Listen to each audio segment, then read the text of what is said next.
Mesdames, Messieurs, bienvenue à Sur la terrasse. Pour les prochaines 60 minutes, on vous suggère des activités à faire à Laval et aux alentours. Puisqu'on parle de bouffe dans l'émission, que vous soyez végétarien ou carnivore, vous allez être servi. Je vous parle d'un petit coin de paradis à 2 pas d'ici. Connaissez-vous le Relais pour la vie? C'est une marche qui dure 12 heures pour une très bonne cause. On discute de vitamines pour les plantes. Je vous fais ma critique d'Odysseo de Cavalia que j'ai été voir parce que tu ne pouvais pas ce soir-là. Je sais. J'ai pris ton billet. Est-ce que tu connais les saveurs de Laval? Non, je connais pas ça. Bien, on en discute tout à l'heure. Et puis, si vous aimez le cinéma, vous allez être servi, que ce soit à la fois dans une salle de cinéma, à la maison ou à bord de l'auto. Et qui dit cinéma dit détente, qui dit détente, sangria rosé, pourquoi pas? Très bonne idée. Alors, sortez vos chaises de jardin et joignez-vous à nous sur la terrasse.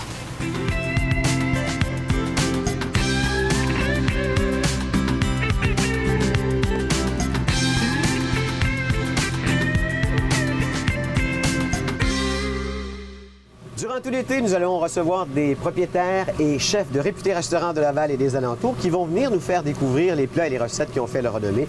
Et aujourd'hui, on a le plaisir de recevoir le chef du Houston de Laval, Éric Veilleux. Bonjour, Éric. Bonjour. Alors, le Houston de Laval, tu es là depuis combien d'années, toi, en tant que chef? 1 an et demi. 1 an et demi.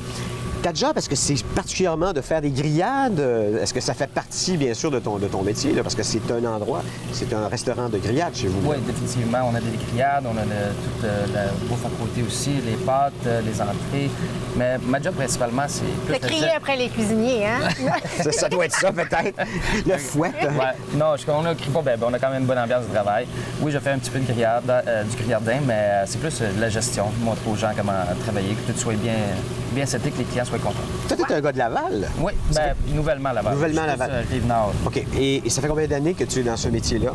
Oh, ça fait 30 ans déjà. 30 ans déjà? Oui, 30 ans déjà. T'as l'air d'un kid. Commencé très tôt. Très tôt, jeune, ça doit être ça. Dis-moi, ce que tu vas nous préparer aujourd'hui, c'est essentiellement ce qu'on pourrait manger chez Définitivement, c'est le filet mignon, c'est quelque chose de très grande qualité, très... Bon. Vous allez me permettre à qui je présente ça ici, c'est ça? C'est un 7 onces, ça c'est certain. Juste Comment à ça, l'œil, tu sais on ça, le voit. toi? Ben, à l'œil, est-ce que je me trompe? Professionnel, c'est vraiment une professionnelle. 7 onces? Oui, 7 onces de C'est ça, toi? Ben oui. OK. Alors, c'est quoi comme pièce de bœuf? C'est le filet mignon. C'est la partie la plus tendre du filet mignon. C'est le persillage que vous voyez ici fait que ça a un petit peu de goût. On a ajouté des épices à beefsteak Montréal que tout le monde connaît naturellement. Et non de la nourriture à poisson, les amis. Non. hein? Alors, c'est du bœuf canadien. Oui, du bœuf canadien. C'est du Butcher's Block. C'est Non, je connais pas ça. C'est du triple A, mais c'est vraiment de la haute gamme. C'est juste pour les restaurants Houston. C'est vraiment 3 du triple A, juste pour nous autres. C'est votre cuvée à vous, là. Oui, juste pour... c'est pour ça que c'est même si vous mangez bien cuit, ça va être très tendre quand même. C'est-tu un sacrilège de manger une viande cuite? Parce qu'il y en a qui mangent ça assez cuit quand même. C'est vraiment personnel à chacun, mais c'est sûr que la viande, c'est préférence médium saignant. Médium bien et un petit peu trop en bas. Médium bien, c'est trop cuit, bien OK. cuit aussi. Ensuite, tu vas nous préparer quoi? Des légumes grillés, c'est sûr par rapport à... Je la montre ici. des Ça, légumes c'est grillés. simple. C'est quoi? C'est des poivrons que tu as coupés? Poivrons, champignons, portobello, grillés. On va mettre une petite vinaigre balsamique et huile d'olive, une petite coupe d'herbes fraîches dessus par-dessus. Ça va être juste estival. Ça va bien avec le grillage de charcoal. Il n'y a pas d'huile sur tes... Moi, je l'ai fait avec de l'huile à la maison. Ça, c'est tout le temps dépendamment de la qualité de notre charcoal. Si on a un bon charcoal, on a une bonne force, une bonne chaleur, on n'a pas besoin de mettre d'huile. On va bien griller. Puis on va finir avec l'huile pour assaisonner comme il faut. Puis les herbes vont coller. Puis ce que je vois dans le papier d'aluminium, ce sont des pommes de terre. Pommes de terre rôties. Tu peux peut-être les montrer, J'ai Isabelle. peur d'en faire une gare. Échappe-les pas, ça va être correct. C'est chaud. Non, c'est pas vrai. C'est des pommes de terre rôties qu'on prépare au Houston. On a fait bouillir la pomme de terre. Une pomme de terre Yukon Gold qu'on coupe en bouchées. C'est une chair jaune, hein? C'est ça? Non, c'est une chair blanche. Chair blanche, Ouais, tu vois, c'est je une pensais que chair c'était une blanche. pomme de terre. Donc, tu l'as fait bouillir. On le fait bouillir, on le fait rôtir au four avec sel et poivre et des herbes. Puis on le finit avec le thym. Puis on le sert dans les assiettes. Dans tous nos assiettes de filet mignon au Houston, ça fait comme ça. Y a-t-il encore comme un morceau de beurre sur le gros dedans, là? Oui, ça, c'est pour mettre la saveur, rajouter au charcoal. Ça va être de la saveur, pas à Ouais, peu près. Est-ce que cuisiner sur un grill comme celui-là, c'est habituel pour toi? Est-ce que c'est la même chose? C'est la même chose, c'est tout différemment. On regarde nos températures, on regarde notre chaleur et puis on voit où ce que c'est plus chaud, c'est moins chaud, puis ça va super bien. C'est-tu moi, mais il me semble qu'il y a comme une mode de grillade. Il me semble que tout le monde mange de la grillade par les temps qui courent. Bien, c'est sûr, l'été vient de commencer. En fait, Ouais, les ça barbecues sont très en demande. Fête des pères s'en vient, c'est tout à sur le charcoal. Ça n'a jamais parti de la mode, je crois, le charcoal, les grillades. J'ai toujours aimé bien ça. Bon. Fait qu'il faut saisir d'abord la viande. Fait que je te laisse commencer, mon Éric. Et en même temps, on apprend. Hein? Moi, je suis pas capable de faire, tu sais, les belles lignes dans le steak. Je me mélange tout le temps. Pourtant, c'est juste de l'art. Oui, mais moi, je suis dyslexique, hein. Fait que... Alors, tu Gauche, vois droite. les lignes du mauvais côté. Oui, c'est ça. Non, je fais comme des entrecroisés. Ils sont même pas beaux. Fait que là, tu fais tout de suite tes légumes, toi? Oui, parce qu'il faut que le poivron, faut qu'il soit bien rôti. Puis le filet mignon grille quand même assez vite. C'est juste les champignons. Juste les champignons, je vais garder à la fin. À la fin. Parce que les champignons, je les ai coupés minces pour qu'ils grillent. Est-ce que tu changes la température de ton barbecue en cours de route? Non, pas du tout. Pas du tout. Non. Ça, c'est dépendamment de. Ça revient toujours à. Si on a un barbecue de moindre qualité, si on n'a pas une bonne chaleur, on n'a pas un bon feu, on est obligé de le fermer, on est obligé de joindre nos températures pour travailler nos cuissons. Tandis que quand tu as un bon charcoal, tu n'as pas besoin de faire ça. Donc, j'imagine que les poivrons, tu vas les sortir avant les steaks. Oui. La cuisson va Il être... faut que ce soit vraiment bien rôti. On veut avoir une belle couleur du poivron. On veut vraiment qu'il soit savoureux. Puis le filet mignon, il ne fera pas cuire bien cuit aujourd'hui. Un petit médium saignant. Ouais, un petit médium saignant, parfait. Parfait. Fait qu'on... Tu refermes tout ça ou tu le laisses ouvert? Je le laisse ouvert. On le laisse ouvert. Pendant la cuisson. Oui. Pendant la cuisson. OK. Mais imaginez, c'est ça qu'on va manger à la fin de l'émission. C'est quand même pas pire, ça. OK, Tu vas juste faire réchauffer les pommes de terre par la suite dessus. Vers la fin, les pommes de terre sont à papillote. On va les mettre à la fin, mais qu'elles soient presque prêtes. ça me donne faim. Bon, ben, on retrouve Éric vers la fin de l'émission. Bonne cuisson, Éric. Merci. Éric Veilleux du Houston.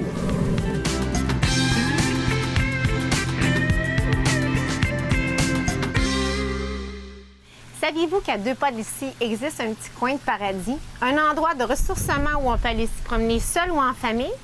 Cette parcelle de forêt, en fait, c'est le bois de l'Équerre. Et pour nous en parler aujourd'hui, on reçoit Younes. Bonjour! Bonjour, est-ce que tu vas bien? Je vais très bien, toi-même. Oui, tu l'as toi-même dit, c'est une très belle place, mais juste avant de commencer ma chronique, il y a un point qui nous rassemble, moi et toi. C'est nos noms. On a des noms un petit peu bizarres qui sortent de l'ordinaire. Ben oui, j'ai Isabelle. Non, pas de I. J'ai Isabelle. Jézabel. Oui. Et Younes. Et Younes. Bref, deux noms très... Mais j'aime ça, ce nom-là. Oui. Oui, parce que je me sens pas tout seul dans mon nom exceptionnel. Ben, je compatis avec toi. Bref, là, il faut que tu me laisses le temps de finir mes affaires. OK. C'est ça. Fait que là, je vous parle bois d'une d'écart. place. Et j'ai une question à te poser. Oui. Est-ce que tu es plus une fille de ville ou plus de campagne, de nature? Un peu des deux, je te dirais. Parce que souvent, ce qui se passe, c'est qu'on a envie d'aller ailleurs, on a envie d'avoir un petit coin tranquille pour nous, et on sent le besoin de se déplacer loin. Et des fois, des petits coins comme ça sont juste proches de chez nous, et on ne sait même pas. Ben, On ne sait même pas. alors, il est à Laval. Il est situé où exactement? Oui, au nord de Laval, dans le coin d'industriel avec Sainte-Rose. C'est quand même un gros parc où il y a c'est 225 hectares quand même. Oh, donc c'est gros, là. On peut faire de la course à pied. Il y a plusieurs activités qui sont proposées. Donc c'est une très, très bonne idée pour les familles, un dimanche ou un week-end, pourquoi pas, d'aller là, soit pour faire des activités physiques, soit juste pour marcher, relaxer, faire un pique-nique. Il y a des tables de pique-nique qui sont proposées par la ville de Laval et qui sont sur place. Et si je me trompe pas, je crois que tu as à peu près un 10 km de sentier. Et quand tu dis on peut y aller en famille, Oui. bien, on peut apporter le petit chien également. Je pense que les animaux en laisse sont permis. Oui, ils sont permis tant qu'ils restent en laisse. OK. Donc ça, c'est parfait pour ça. Et je vais te dire toutes les activités qui sont proposées. Il y a des activités qui sont proposées l'hiver, comme le patinage ou le ski de fond. Donc on utilise la même piste du ski de fond. Pour l'été, on peut faire de la course à pied. On peut faire même du cheval. OK. Oui, c'est le fun, ça. Je t'invite d'ailleurs. J'en profite pour t'inviter. Il y a la chasse aux cadeaux l'hiver également. Oui, ça, c'est des activités qui sont organisées pour des occasions spéciales. Par exemple, dans l'Halloween, il y a comme La forêt hantée. une forêt hantée. Donc, il y a plein d'activités comme ça. C'est vraiment plaisant. C'est C'est un endroit à découvrir, vraiment pour les Lavallois aussi. Ils n'ont pas besoin de se déplacer très loin, c'est à côté de chez eux. Écoute, je te ferai pas de cachette. Je suis allée, avant de te rencontrer. Puis, est-ce que tu as aimé ça? Je suis allée au Bois de l'Équerre et je peux te dire, en tout cas, je ne sais pas si tu as remarqué, souvent il y a des panneaux d'interprétation pour nous parler de la différence entre une épinette Oui. ou un sapin. Mais il y a aussi, je ne sais pas si tu as vu, un grand panneau, ils ont fait la légende de Villa le Boutonneux. Est-ce que tu l'as vu? En tout cas, c'est une histoire à raconter aux tout petits. Ils partent un petit peu partir des arbres, tu sais, des arbres qui vont perdre, soit qui ont des maladies ou qui vont perdre une branche. Souvent, ça va faire des genres de petites bosses. Et de là est née la légende de Villa le Boutonneux. C'est magnifique, comme ça on peut faire des petits jeux avec les plus jeunes. Avec les enfants. Et c'est le fun pour les jeunes parce qu'il y a aussi 125 espèces d'oiseaux. Oh, 125 espèces d'oiseaux. Il y a des champignons qui sont, des fois, ils sont empoisonnés. Comestibles? Il ne faut pas les toucher. Il y en a quelques-uns qu'il ne faut pas toucher. Mais est-ce qu'on peut faire la cueillette de Oui, champignons? certaines espèces. Il faut connaître ça quand même. D'accord, il faut va avec pas- un livre. Hein? Exactement. Il y a des espèces d'oiseaux, donc une panoplie d'activités. OK. Sauf qu'il y a une mauvaise nouvelle dans tout ça. C'est que tout le parc au complet, la moitié à peu près appartient à des personnes, à une propriété privée, dans le fond. Donc, elle n'est pas protégée par... OK. C'est un parc non protégé, l'autre moitié appartient de la ville et c'est également non protégé. Donc, s'il y a un investisseur privé qui décide de construire des condos, il peut le faire. Et Donc, alors, tout c'est ça le- part en fumée. Oui, puis ça on a serait très dommage parce que c'est un centre plein air qui est très bénéfique pour la population de Laval. Bien, plus que ça, parce que je vais te dire, selon les recherches que j'ai faites, ils disent que 85 des polluants de la ville de Laval seraient filtrés par cette parcelle de forêt-là, si on peut dire. Alors, il ne faudrait pas que ça tombe, hein? Oui, ben on l'espère, on se croise les doigts parce que moi, en tout cas, je veux continuer à y aller. Puis je suis un amateur de course à pied. Hein. OK. Alors, on va se croiser. Alors, on va se croiser. Moi à la marche, toi à la course. Ouais. Ou on fera l'équitation ensemble. Alors, fait que tout ça, c'est gratuit. C'est gratuit. Et pour avoir plus d'informations, ben, vous pouvez aller visiter le site Internet. J'ai perdu ma feuille là, avec les bons, mais c'est pas grave. Le www.boisdelequer.org. Ben- Donc, pour visiter, ça va apparaître en bas de l'écran. Bien, merci. Puis vous nous verrez probablement là-bas. Younes à la course Ben et oui. moi avec mon chien. Alors, Quand merci tu veux. beaucoup. On se revoit. Et merci à toi. On se revoit bientôt. Très, très bientôt. Merci. Merci. Peux-tu donner des becs? Bien sûr.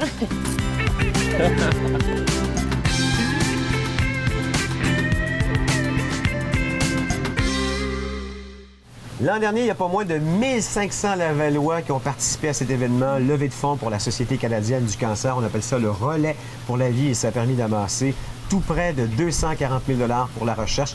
J'ai le plaisir de recevoir quelqu'un qui s'occupe des équipes et qui est aussi bénévole et qui s'implique depuis plusieurs années dans le relais pour la vie de Laval, M. Michel Bouchard. Merci d'être avec nous. Bien, merci de nous avoir invités. 12e édition, c'est toujours aussi gros parce que l'année dernière, ça avait encore pris de l'ampleur. Tout à fait. De toute façon, au Québec, il y a maintenant 85 relais pour la vie qui se tiennent au mois de mai et juin.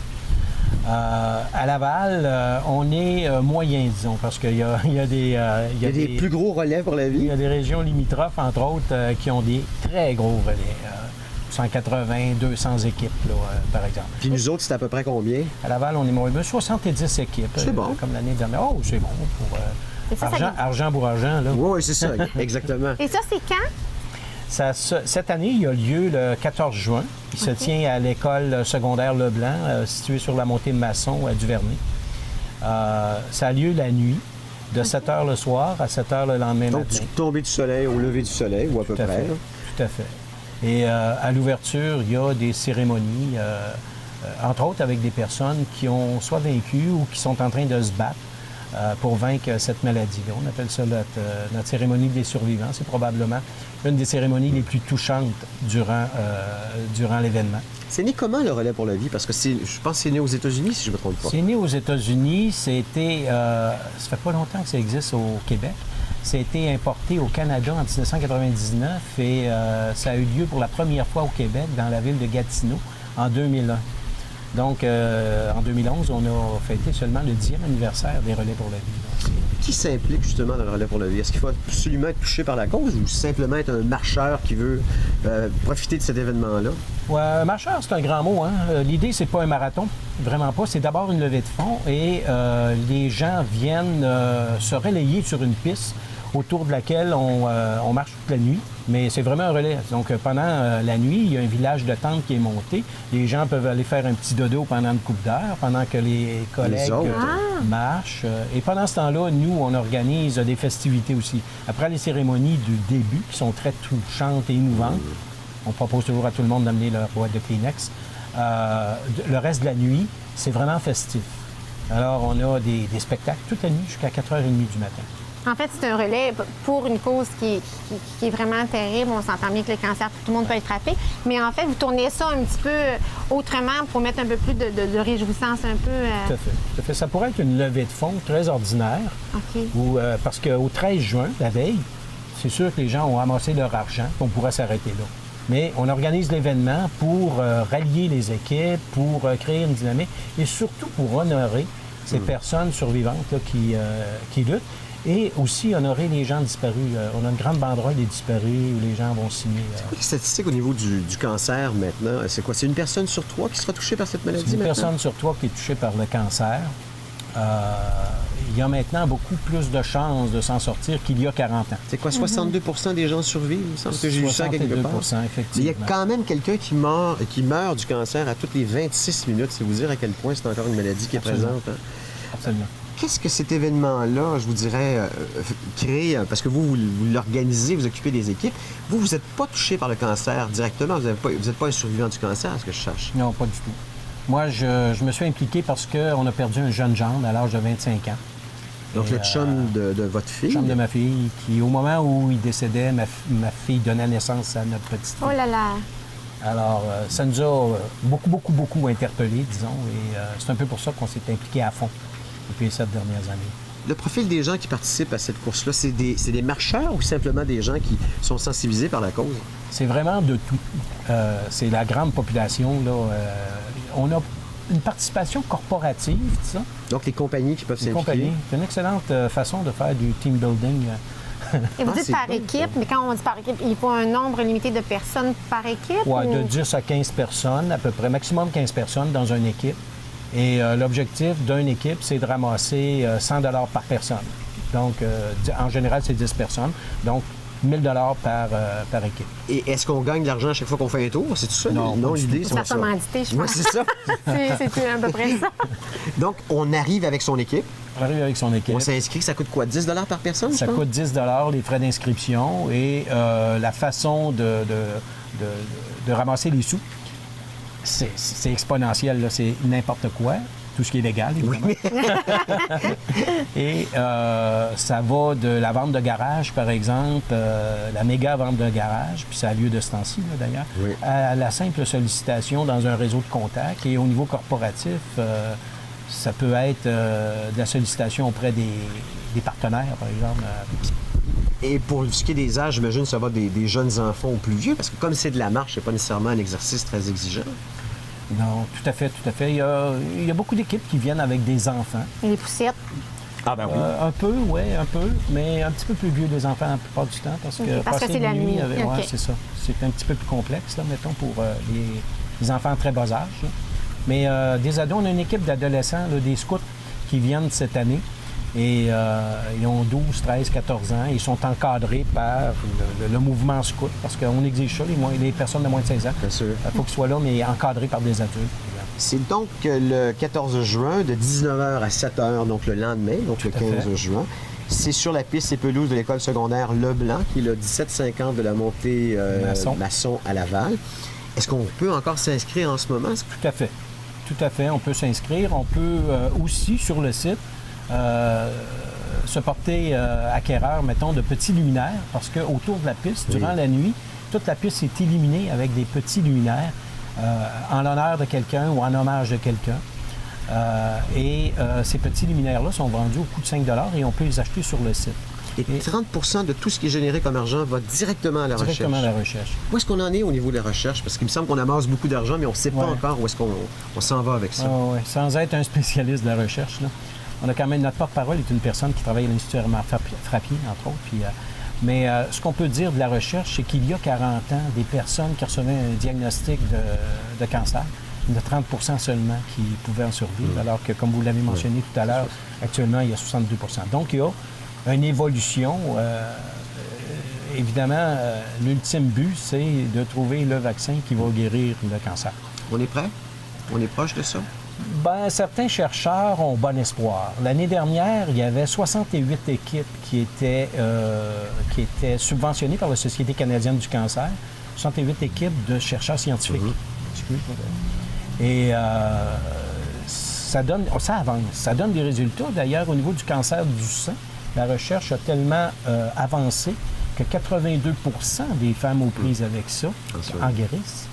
Alors, c'est important donc de s'impliquer au Relais pour la vie. Merci beaucoup, Michel Bouchard, de nous en avoir Ça me fait parlé. plaisir. Puis merci aussi à tous les gens qui participent non seulement à la course, mais qui sont bénévoles pour cet événement, cette 12e édition de cette année. Bien, merci. On vous attend tous. On va être là en grand nombre.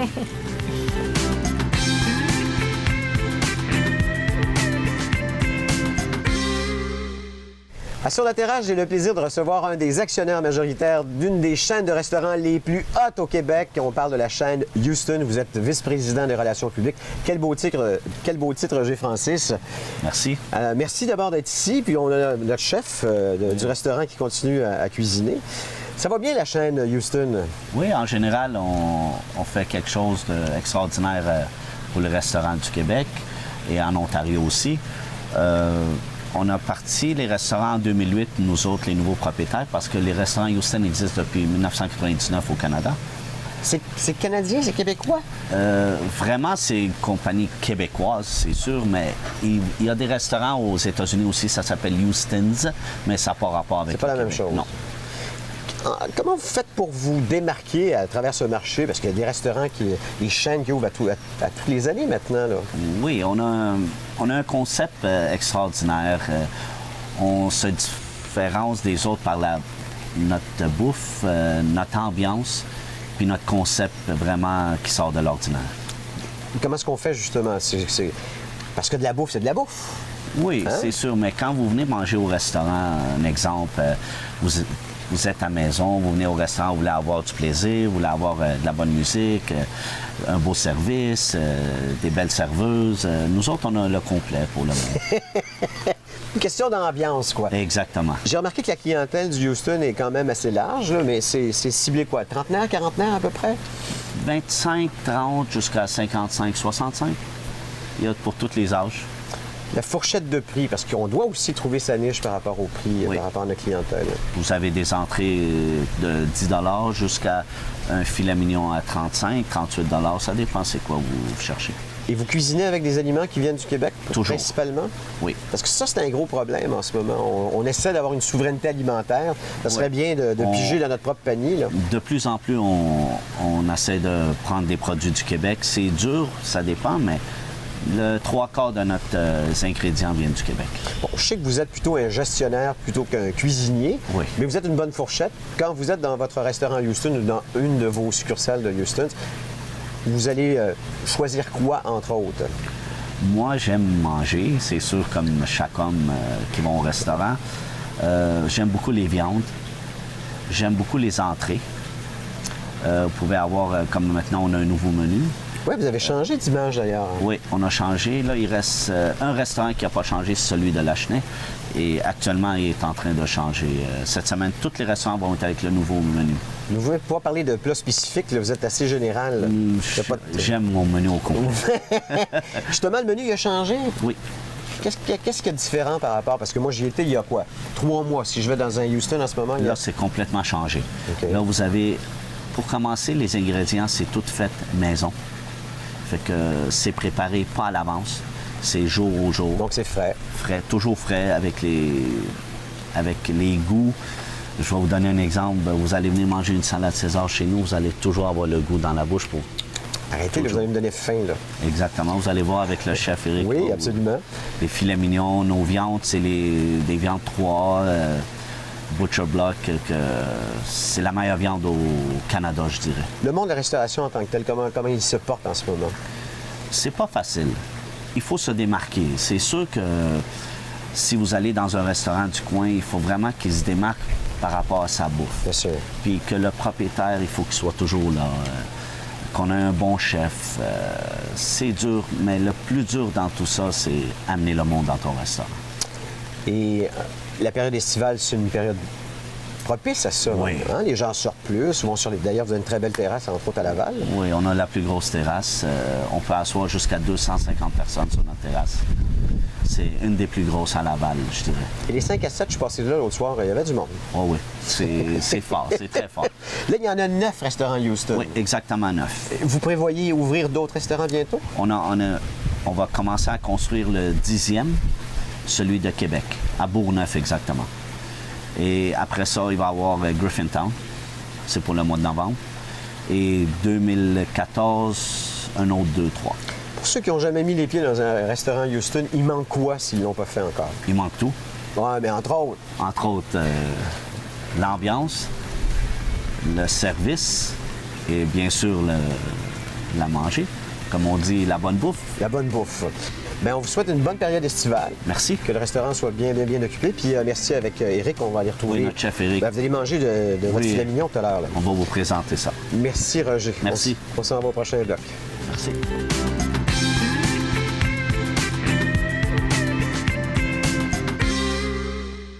Connaissez l'expression « le bonheur des uns fait le malheur des autres ». Le bonheur, c'est moi qui l'ai eu, le malheur, c'est elle, parce qu'on avait une paire de billets pour aller voir ensemble Odysseo de Cavalia, puis ce soir-là, ton fils est tombé malade. Bien sûr. Fait que j'étais obligé d'y aller avec ma femme, qu'est-ce que tu veux? Pas le choix. Alors, je peux vous dire, là, vous mentionnez que c'est vraiment un don de soi que je fais présentement parce que cette chronique va être difficile. Ce segment d'émission, Ouais. je l'appréhende. Ouais, mais je vais te dire ce que tu as manqué, par exemple. J'en doute pas que tu vas... Ça va me faire plaisir. Juste tourner le fer un peu dans le plaid. D'abord, ce qui est intéressant avec Cavalia, puis moi, j'avais vu le premier spectacle. J'avais pas vu Odysseo, mais cette nouvelle version-là, j'étais la voir. C'est qu'il y a eu une grande différence entre le premier spectacle et le deuxième. En tout cas, scéniquement, techniquement, ça n'a plus rien à voir avec ce que c'était au début. Bien sûr, ce sont toujours les chevaux qui sont les vedettes de ce spectacle-là. Mais sinon, Deux pour ce qui est... spectacles séparés. C'est deux spectacles séparés. Il y en a un qui, je te dirais, qui est comment je te dirais, ligue mineure et l'autre, c'est ligue majeure. Vraiment, c'est à ce point-là. Et j'ai manqué la ligne majeure. T'as manqué le ligue majeure. Combien est-ce que de chevaux dans Cavalia? Je te dis, dis-moi un chiffre de même, là. 65? Maudit que t'es pas loin! 67? 67, t'as fait ta recherche. Hein? Un petit peu, je vois ça. Alors, écoute, avant même que le spectacle commence, d'abord, l'expérience, ça se vit à partir du moment où tu rentres dans le chapiteau. D'abord, le chapiteau, c'est le plus grand chapiteau autoporté au monde. Il peut contenir combien? 2290 places. Et lorsqu'on est assis, là, sincèrement, il n'y a pas une mauvaise place dans ce chapiteau-là. Alors, peu importe que tu payes 61 piastres ou 64 piastres ou 248 piastres, le spectacle que tu vas voir, tu vas bien le voir. D'ailleurs, je te dirais qu'à la limite, je proposerais à quelqu'un qui a les moyens de ne pas se payer la première rangée, parce que ça prend du recul, parce que cette scène-là est absolument incroyable. Il y a une montagne, imagine-toi, dans le décor, je le sais, hein? Écoute, c'est pas juste une montagne, on voit forêt, désert, prairie, vallée et même un lac à la fin du spectacle. C'est absolument époustouflant. Vraiment, tout au long du spectacle, bien sûr, on est charmé par les vedettes qui sont les chevaux, comme je t'ai dit, mais aussi les écuyers, les écuyères, les dompteurs, les acrobates au sol, les acrobates en voltige et même la trame musicale d'Odysseo. C'est vraiment du grand art. Et si tu as le conseiller, toute la famille peut aller voir ça? C'est pas donné, hein? C'est pas donné. Je connais pas les billets, ils avaient été donnés. Oui, hein? oui, je sais. Moi, je l'ai eu gratuit, mais c'est pas donné. C'est-à-dire que si vous en avez les moyens, sincèrement, ça vaut le prix qu'on nous demande, OK? OK. Mais comme je t'ai dit, c'est une expérience parce que si tu vas avoir le gros traitement, tu as le buffet aussi, tu as l'alcool à volonté. C'est le forfait rendez-vous, Oui, je crois? c'est ça, exactement. Donc, tu as différents forfaits. Ce que je peux vous dire cependant, c'est que si jamais vous allez voir un spectacle, le spectacle Odysseo, d'abord, dépêchez-vous parce qu'après ça, il s'en va à Boston et Chicago. Payez-vous ce plaisir-là. Vraiment, prenez le temps de savourer ça. C'est sûr que c'est pas donné, mais ça vaut chaque sou qui est investi pour aller voir un spectacle parce que celui-là, il est vraiment de classe mondiale. C'est un spectacle qu'on pourrait facilement retrouver à Las Vegas et on n'aurait pas à rougir. À ce point-là. Et je te dirais, en plus, que ma grande fierté, tu sais, avec les commissions Charbonneau de ce monde, le pire en ce moment, c'est qu'on a un peu perdu foi en l'être humain, mais quand je vois ce que Normand Latourelle a fait avec ce spectacle-là, d'abord, c'est 500 personnes, Cavalia, hein, parce que 2 troupes de spectacle sont tous des talents d'ici au Québec qui ont parti ce Cavalia, et maintenant, c'est à travers le monde, et c'est vraiment un très, très beau spectacle. Et ce beau spectacle est jusqu'à? C'est ça que je sais pas. Je te dirais jusqu'à fin juin, mais je ne sais pas encore, parce que au fur et à mesure où les gens vont acheter des billets, le spectacle va rester là. Il est facilement reconnaissable quand même, il est sur le bord de l'autoroute 15, et c'est facile donc d'aller faire un tour là. Le plus incroyable de cette affaire-là, c'est que quand j'ai eu terminé de voir ce spectacle-là, j'ai eu 3 réactions. La première, je voulais avoir un cheval. OK, à ce point? Non, c'est vrai, parce que tu as envie de la relation que ces êtres humains, ces hommes et ces femmes ont avec cette bête-là, qui est méconnue. C'est pas tout le monde qui a le contact avec un cheval. C'est un animal absolument incroyable, le cheval. Et il est très bien mis en vedette, et surtout dans sa liberté, dans sa personnalité. Ça, c'est le premier réflexe. Deuxième réflexe, j'avais le goût d'aller faire de l'équitation. Tu sais, tu pars, puis si on va faire un tour de cheval, tu n'es pas obligé d'acheter le cheval, parce que ça me manque, cette relation-là. Moi, j'ai déjà eu des chevaux quand j'étais jeune, mais j'étais trop jeune pour, comment je te dirais, l'apprécier à sa juste valeur. Et troisièmement, puis je sais que ça va t'étonner quand je vais te dire ça, c'est fini, je mange plus de tartare de cheval. J'étais certaine que t'allais me dire ça. Jamais de ma vie, je vais faire ça. Et pourtant, j'avais vu Cavalia, ça n'a pas fait ça. Mais là, avec Odysseo, Je sais pas. Je suis pas capable de faire ça. Mais C'est dis-moi, fini. Eric, avec les chevaux à la retraite, Oui. que se passe-t-il? Ils ont une ferme à Sutton et il y a en ce moment 50 chevaux, donc 40 qui sont à la retraite et ils sont gardés jusqu'à temps qu'ils meurent de vieillesse. Peux-tu croire? C'est ça la philosophie de Cavalia. C'est de mettre comment je te dirais, tout l'enfance sur la beauté et la liberté de cet animal-là et sa Jusqu'à la relation fin. avec l'être humain. Alors, c'est très réussi et c'est surtout quelque chose d'absolument incroyable que vous allez voir si vous allez voir ce spectacle d'Odysseo. On va essayer d'avoir une autre paire de billets. On va travailler fort, hein? Exactement. Ah, que j'aimerais. Bien, merci beaucoup. Oui, puis allez sur le site Internet, il y a une billetterie, écoutez, de 9h le matin à 21h le soir. Allez plutôt à la billetterie, ça va vous éviter les frais. Parce que déjà, comme les billets ne sont pas donnés, mais ça vaut, comme je vous ai dit, chaque sou. Je donne une note de 9,5 sur 10, si tu veux Oh dire. là là là là! Eh oui, c'est ça que t'as manqué. OK, on continue.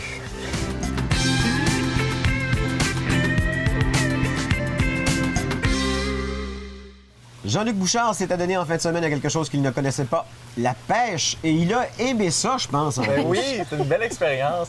En fait, c'est le Festival de la pêche du Centre de la nature de Laval. Ça se passe à chaque année. Et là, c'était en fin de semaine, donc 3 jours de pêche. Il faisait beau en plus.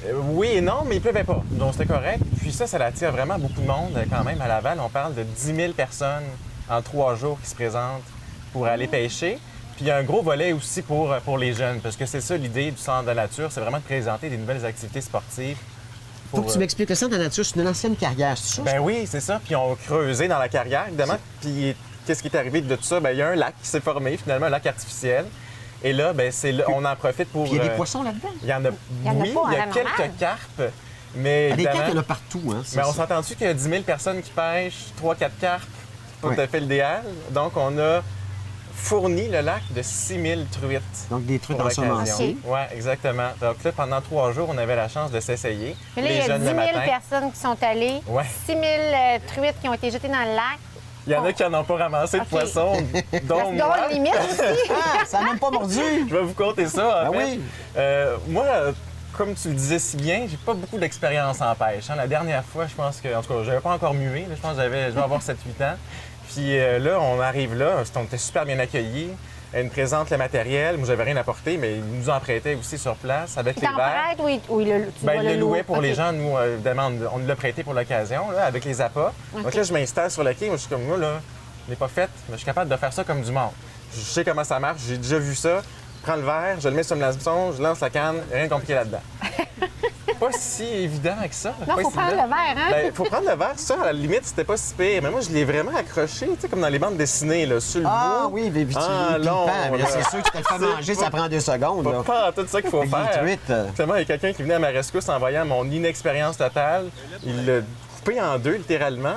Faire une espèce de moton de verre sur le hameçon, parce que c'est ça qu'il faut. Il Oui, faut vraiment absolument. accrocher le verre autour de l'hameçon. Puis pour le lancer, il y a une technique. Hein. On tient le fil, on lance la canne à pêche, on lâche le fil en lançant la canne à pêche. Mon premier coup n'était pas un franc succès. Mon caméraman, je pense qu'il a eu un petit peu peur. Mais sinon, pour les coups suivants, ça allait pas mal mieux. Ça n'a pas mordu. Je te dirais que ma première prise était végétarienne. J'ai eu des algues. OK, oui. C'est bon aussi, mais Ça c'est pas peut comme faire du une entrée poisson. de sushi, tu sais, c'est déjà ça. Mais sinon, en tant que tel, pour le poisson, là, il y avait un petit peu honte. Les gens à côté de moi, ils se sont dit, écoute, on va t'arranger ça. Moi, je vais aller le pêcher, le poisson, puis on va te donner la canne pour la caméra. Peut-être le Tu trill. pourrais le sortir de C'est l'eau. généreux. C'est très généreux. Pas plus de succès. Non. Même les pros n'ont pas été capables de sortir du poisson. On les voyait sauter tellement qu'il y en avait, mais il y avait tellement de mouches qui s'alimentaient Ah, seules. OK, ils n'avaient pas besoin des Il y appâts, avait finalement. tellement de monde aussi, mais en même temps, c'est sûr que ça mordait pour les gens qui étaient peut-être là un petit peu plus tôt aussi. En plein soleil, c'est peut-être pas l'idéal non plus. Ben c'est ça, là, c'était pas mal dans plein cœur de la journée. Il devait être midi, c'est pas tout à fait l'idéal. Donc, c'était un grand succès encore cette année, cette Oui, 10 000 édition-là. personnes qui se présentent. Ça revient à chaque année. L'avantage, c'est que si ça vous tente d'initier les jeunes à la pêche, pas besoin de permis. C'est vrai. Vous-même aussi, vous pouvez y aller, pas besoin de permis. Ça, il faut dire que c'est exceptionnel parce que si vous apportez votre canne à pêche la semaine, à d'autres moments, on peut pas y aller. C'est-à-dire que si là, je interdit. pars avec ma canne à pêche, je vais chercher des truites, non. On ne pourra pas. marche Même pas. si- évidemment, ils ne sont pas toutes pêchées. Il en Non, reste bien sûr. encore qui vont survivre à travers l'hiver. Mais l'an prochain aussi, elles seront là, pour... Est-ce que tu dois payer les truites que tu pêches? Non, tout est gratuit. Tout est gratuit. On pêche. On peut faire l'éviscération aussi. Il y a des gens qui sont sur place j'aime pour mieux nous ça. aider. Oui. On peut faire des dons à la Croix-Rouge, sinon c'est gratuit. Puis il y avait évidemment toutes sortes d'activités pour les jeunes, les jeux gonflables. Il y avait une activité de survie 101 aussi. Comment apprendre à aider quelqu'un en détresse qui s'étouffe, par exemple, ou Tu l'as appris, ça, ou qui toi? s'effondre. Je l'ai faite une demi-heure. Moi puis Vincent, notre caméraman, on l'a essayé. On s'est prêté Tu au l'as fait jeu. pendant une demi-heure? Ben, c'est une demi-heure de cours, dans OK, le fond. Donc, ouais. là, on a appris la fameuse technique qu'on voit tout le temps La dans les niche. films, mais qu'on sait jamais comment le faire. Là, je sais comment. C'est vraiment OK. pas compliqué, dans le fond. Il faut prendre notre main, puis on fait une espèce de point, puis on fait un J juste ça- en haut du ça nombril. fonctionne. Ça fonctionne. Puis aussi, on a appris la fameuse technique là, pour réanimer Réanimer. quelqu'un. C'est qui quoi, c'est le s'effondre et qui est cardio-respiratoire, à ce inconscient. moment-là? Ouais, exactement. RCR, Dans le fond, c'est exactement. réanimer le cœur. Donc, plein d'activités. Fait que si moi, je vais à la pêche cet été, je te mène dessus dans mon bateau, puis on va faire un tour sur la rivière des Mille. Ben, ou, là, je commence à avoir de l'expérience. D'après moi, c'est peut-être plus la patience qui manque. Il aurait fallu que je reste un peu plus longtemps. Mais avec un permis que je pourrais sans doute me procurer, on peut s'en procurer un sur les bons sites gouvernementaux pour ça. Là. C'est pas très cher. Pas très cher. Bon, moi, je connais pas encore tout à fait ça. Toi, je m'initie à Je peine. vais t'initier à ça. Hey, merci, Jean-Luc. Ben, merci. C'était Jean-Luc Bouchard.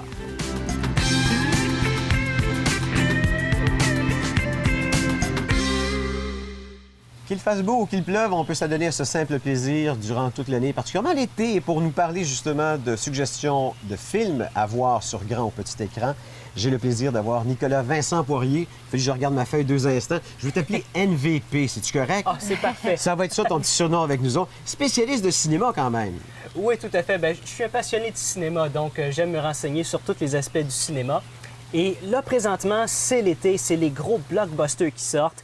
Et on a eu droit la semaine passée au film Star Trek, le 12e film Star Trek qui est sorti. Alors, moi, je ne sais pas si vous avez vu en 2009 le reboot de Star Trek. Je pense que je l'ai vu. Je pense que j'avais été le voir au cinéma. Et moi, je me confesse, j'en ai pas vu un. Toi, tu as vu la série télé, là? Oui, oui. Avec Les Capitaine oreilles, Spock, oui, et tout c'est ça. ça. Ah, puis Capitaine Spock, là, ouais. il y en a tellement eu. On a été bombardés dans les années 90 avec 1 million de sortes de séries télé sur Star Trek. Ça n'en finissait plus parce que les studios faisaient tellement d'argent avec cette série-là. C'était incroyable. Non, c'est une franchise très payante. là. C'est très payant. Et là, ils voulaient trouver une façon en 2009 de recommencer ça. Donc, pourquoi pas recommencer au début? Et moi, c'est ce qui m'avait accroché en 2009. Fait qu'on fait comme Star Wars, dans le fond. On recule dans le temps. C'est un peu ça qu'on fait? Non, pas tout à fait. C'est que Star Wars, Lucas avait tout écrit son histoire. Oui. Et là, on lui a dit, OK, lequel tu veux réaliser? Bien, OK, je vais réaliser celui à peu près au milieu.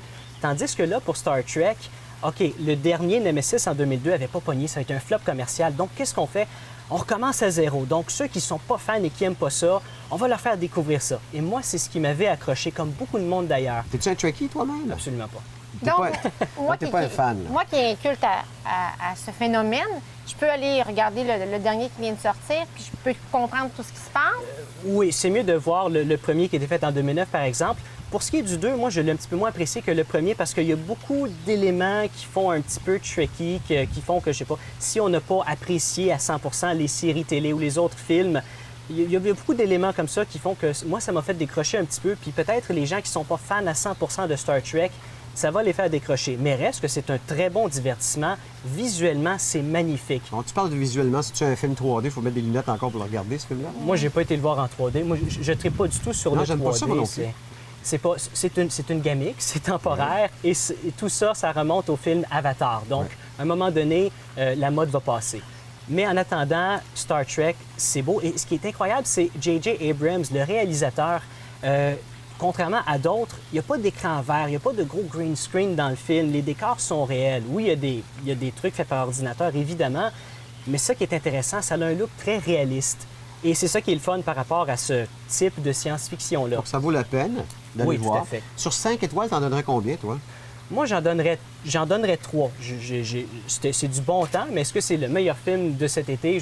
Je ne pense pas. Mais pour les Trekkies, garochez-vous au cinéma. Ça va être une expérience incroyable. Est-ce que c'est un film que tu conseillerais d'aller voir au cinéparc ou c'est préférable d'aller en cinéma? Absolument pas. Pourquoi pas au cinéparc? Parce que le cinéparc, l'écran est beaucoup plus sombre. C'est vrai. Donc, ce qui est agréable d'aller voir au cinéparc quand on y va souvent, entre amis, puis on va avoir du bon temps, les choses plus légères, des comédies ou des drames ou des suspens, pas trop compliqué. Si on veut aller voir quelque chose de visuellement incroyable, évitez Star Trek, Iron Man, le prochain C'est mieux en Superman. salle, sur ça. Tout à À fait. cause de l'écran.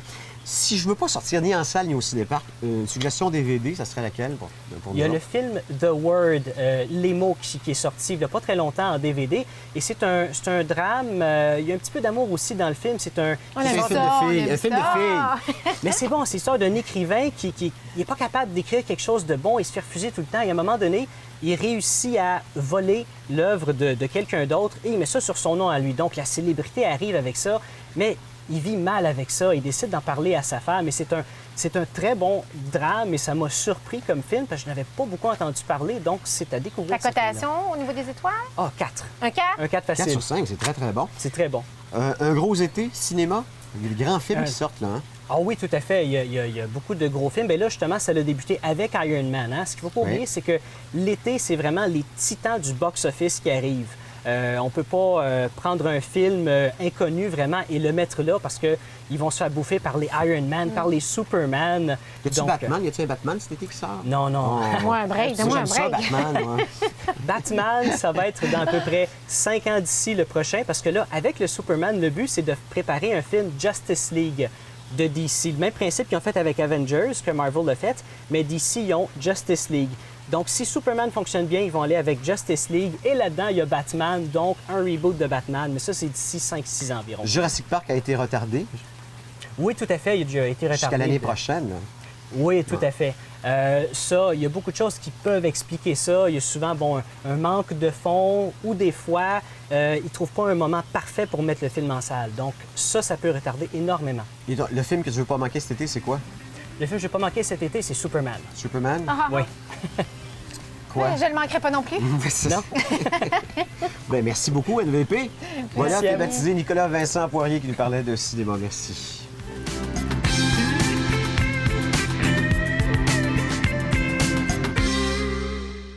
Une des façons faciles et savoureuses de découvrir une région est de manger les aliments qu'elle produit. Pour nous parler des saveurs de Laval, j'ai le plaisir de recevoir sa coordonnatrice, Josée Lafortune. Bonjour, Josée. Bonjour, ça me fait plaisir. Les saveurs de Laval, je découvre ça. J'ai été faire un tour d'ailleurs sur le site Internet. Je Oui. connaissais pas ça. Il y a beaucoup de gens qui ne connaissent pas ça. C'est d'ailleurs pour ça que je suis contente d'être ici. Alors, je vous explique. Les saveurs de Laval, c'est tout d'abord la marque de commerce de la table de concertation agroalimentaire de Laval. Donc, c'est une association de producteurs, c'est ça? Oui, en fait, ce sont des producteurs, producteurs maraîchers, des serres, des producteurs, des transformateurs, des gens qui croient, qui ont à cœur leur travail et qui veulent une visibilité, qui aimeraient profiter de la visibilité que peut offrir Saveurs de Laval avec ses différentes promotions. Est-ce que c'est juste l'été ou c'est vraiment à l'année? Parce que l'été, bien sûr, c'est plus propice. Oui, bien sûr, c'est plus propice, mais c'est à l'année. En fait, selon on a des serres. Les serres, naturellement, c'est dans cette période-ci. Il y a une cabane à sucre, par exemple, qui peut offrir ses services. On connaît bien Bien au sûr. printemps. Il y a différentes saisons là, durant l'année, mais ce sont des gens... Nous, on fait la promotion toute l'année. On a notre site Internet de saveursdelaval.com que vous pouvez visiter et on donne aussi, il y a le répertoire des entreprises. Le répertoire de toutes ces entreprises-là qui font partie de Saveurs de Laval sont inscrites à notre répertoire. On peut-tu être un peu chauvin, vous et moi, puis se dire qu'à Laval, on produit des choses différemment qu'ailleurs? Est-ce que c'est Oui, vrai? il y Est-ce a que... beaucoup de produits qui sont des légumes qui sont méconnus. D'ailleurs, on a même une coopérative, la coopérative Panier Saveur, qui offre aux entreprises de livrer les produits frais sur les lieux de travail. Donc, je peux demander, en fait, acheter un produit, un panier saveur, que vous appelez? Oui, Et là-dedans, il va y avoir légumes, fruits, des choses qui sont produites ici même à oui, Laval. exactement. Et on fait comment, justement, pour se procurer ce panier-là? Parce Ben, disons que c'est que pas le temps encore, là. Hein? Je pense pas que ce soit Non, le ça temps, là. commence au mois d'août. C'est un abonnement, dans le fond, qui dure 10 semaines. Et les gens reçoivent sur les lieux de travail ou peuvent aller dans les kiosques. Parce que nous, ce qu'on veut, on a la coopérative, mais on a aussi toutes les autres là, qui font partie, comme je vous disais, les serres. On veut que ça devienne une expérience pour les gens. On veut que les gens connaissent nos entreprises et qu'ils trouve l'expérience positive à aller dans ces entreprises-là. C'est-à-dire que je peux partir de chez moi, aller chez un producteur Oui. maraîcher et aller acheter mes légumes là directement du Oui. producteur. Et quand je parle d'expérience, naturellement, chez nos producteurs maraîchers, on a des cueillettes de petits fruits. On a même un éleveur d'agneaux. C'est tout récent. Il y a des choses à visiter qui sont intéressantes. Nous, ce qu'on fait, c'est la promotion de ça. D'ailleurs, au moment où on se parle, on a des panneaux d'autobus. Il y a 40 autobus à Laval qui roulent sur de la Société de transport lavalloise, là, qui roulent dans nos rues. Alors, Donc, ils font la promotion des différents producteurs. Oui, exactement. Et qui font la promotion également de notre programme de fidélisation. On fait la mise en place là, actuellement d'un programme de fidélisation dont les entreprises qui font partie de Saveurs de Laval feront partie du programme là, de la mise en place. Est-ce que je me trompe si je dis que Laval est reconnu comme étant, je vous dirais, la capitale même au Québec de l'horticulture? Est-ce que c'est plus ici qu'ailleurs qu'on produit, donc plus des fleurs, des plantes, et ainsi de Oui, suite? exactement. On a beaucoup de serres. Il y a beaucoup de serres qui font partie de Saveurs de Laval, effectivement. Et il y a la route des fleurs. Oui. Il y a la... Comment ça s'appelle, donc? La récolte? Oui. Mais écoutez, on a beaucoup... La route, c'est pas la route des récoltes, là, mais c'est... Non. On a plusieurs événements. On a eu dans le passé aussi plusieurs événements. On est présent un peu partout. Cet été, il y a les fêtes gourmandes internationales qui nous attendent avec un grand chapiteau et on veut Saveurs de Laval. Vous allez entendre parler de Saveurs de Laval.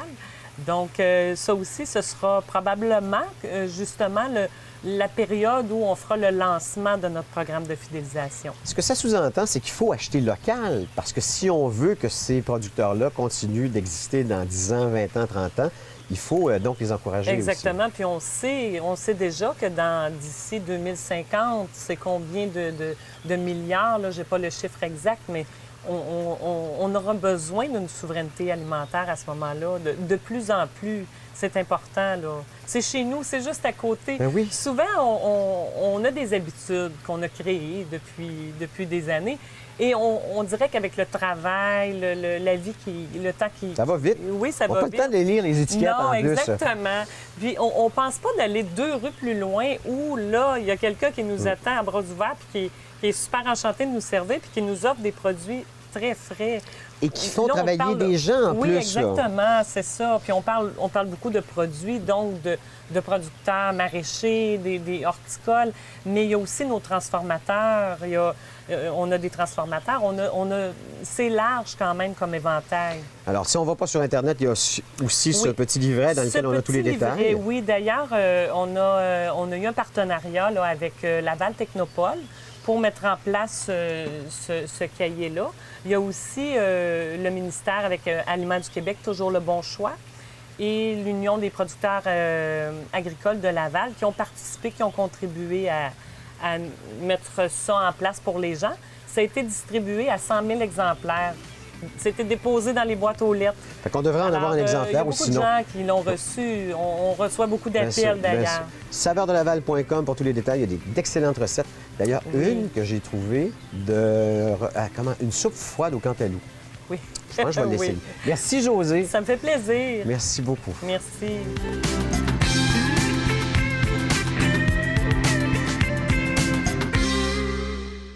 Alors, on jardine aujourd'hui, bien, on parle fertilisant, mais on se fait littéralement empoter. Hein? Bonjour, Louis. Bonjour. Les gens auront compris qu'empoter, on va parler des fleurs en pot. Exactement. Mais avant de débuter, tu vas nous parler de fertilisant. Oui, les vitamines pour les plantes. Je vais vous présenter 2 produits très intéressants avec lesquels je travaille. Le premier, c'est un produit granulaire. On appelle ça granulaire parce que c'est une granule. C'est un engrais qui est enrobé.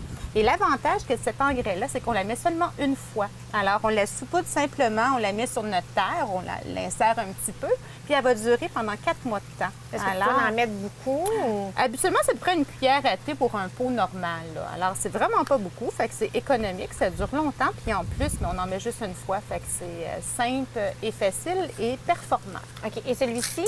C'est un autre produit québécois que j'aime beaucoup, c'est les lagues d'Acadie. C'est vraiment de l'algue en pot. Est-ce qu'on peut mettre ça dans le bain?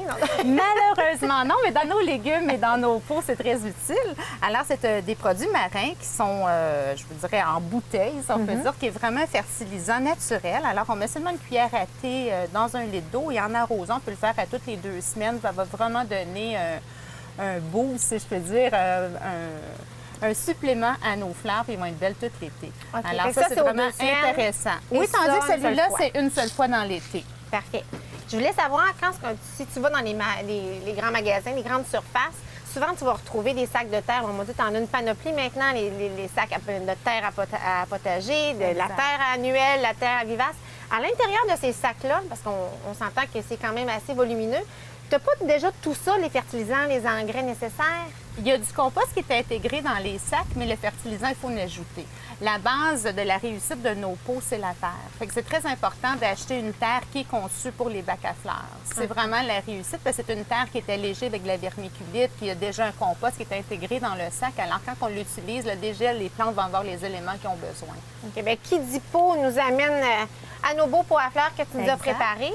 Écoute, au niveau des pots, j'ai vu, il y en a en plastique, en terre cuite, en porcelaine. Y a-tu des caractéristiques ou bien... Bien, c'est vraiment une question de goût, mais je vous dirais maintenant, la tendance est vraiment aller dans le plastique haut de gamme, si je peux dire, parce que c'est des pots qu'on va avoir longtemps, qu'on va durer longtemps. Aussi, il y a moins de chances de les briser.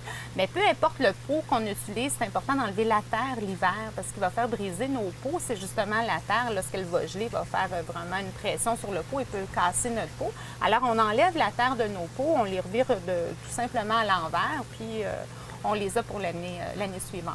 OK. Alors, écoute, ils sont magnifiques, tes pots. Félicitations, merci. Louise. On fait comment pour avoir ce résultat-là? Là?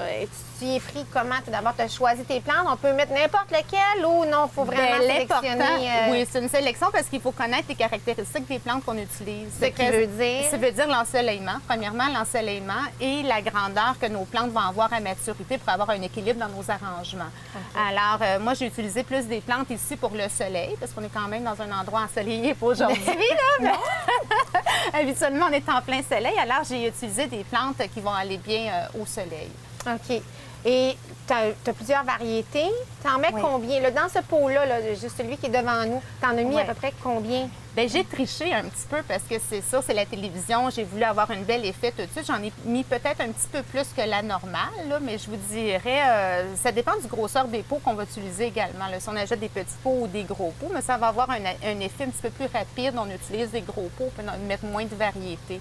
Mais l'important, c'est vraiment de connaître la grosseur que la plante va atteindre à sa maturité pour savoir un peu l'équilibre qu'on va atteindre dans notre pot. OK, pour pas être obligé d'échanger par la suite pendant la saison. Moi, j'aime jouer avec les feuillages, des couleurs, oser. On est sur la terrasse, on veut que ça soit festif, alors on utilise des couleurs vivantes. OK. Et maintenant, si tu veux mettre des conifères à l'intérieur, tu dois aussi respecter les périodes d'ensoleillement, j'imagine? Ou... Bien, un conifère, on peut le mettre, il n'y a pas besoin vraiment d'ensoleillement. Il peut aller un conifère. Qu'est-ce qui est l'avantage d'utiliser un conifère, c'est que ça va faire vraiment un écran végétal. C'est un feuillage persistant qui ne perd pas ses feuilles. Alors, si on veut faire un écran pour cacher le voisin ou avoir une intimité, les conifères peuvent être utilisés là, en pot sans problème. Sauf qu'un conifère en pot ne vit pas. Il faut faire attention, mais souvent, on va dire on va acheter des conifères, on va les mettre en pot, on va les garder 5 ans. Il faut faire attention, là, c'est pas comme ça que ça fonctionne. Et pour les gens qui ont des petits budgets, bien, on peut tout simplement prendre nos plantes de l'extérieur, les transporter, de l'intérieur, les transporter à l'extérieur. Écoute, je te remercie, Louise, pour cette belle chronique. On se revoit la semaine prochaine. Et, merci. À vos pots, à vos pelles et bonne saison de jardinage. Merci. Merci à toi.